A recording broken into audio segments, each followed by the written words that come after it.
Tak, pevný unášecí hrot se používá při soustružení s upnutím materiálu mezi hroty. Po demontáži univerzálního sklíčidla ze soustruhu se hrot zasune do otvoru kužele vřeteníku. Pokud je v otvoru vřeteníku morze kužel 4, pak napřímo. Pokud je tam kužel větší, použije se vhodná redukce. Tady je redukce metrická 40 na MK4. Tento hrot má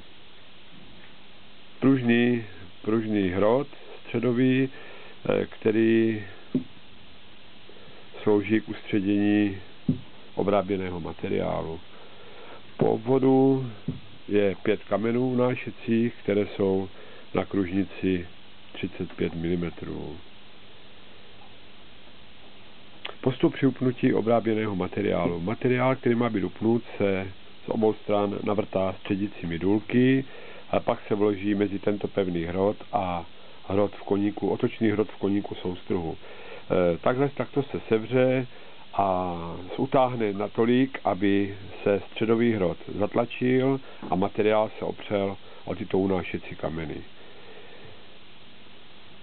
Pokud potřebujete klasický otočný hrot, mohu vám nabídnout klasický hrot s morze kuželem 1, morze kužel 2, 3, 4, 5. Tady jsou úhly špiček 60 stupňů.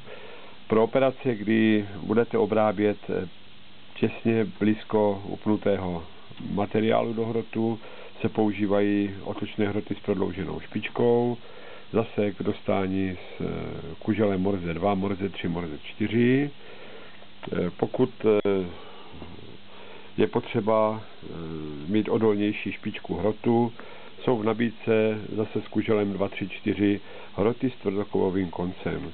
Pro upínání trubek, případně upínání za větší průměry, se používají otočné hroty buď s průměrem 70 mm nebo 90 mm.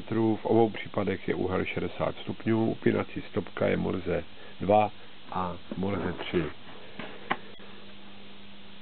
Mohu nabídnout také sady, kde jsou otočné hroty plus výměnné nástavce. Tato sada je k dostání s kuželem MK2, MK3, případně MK4. Více informací získáte na našich webových stránkách www.kovonástroje.cz.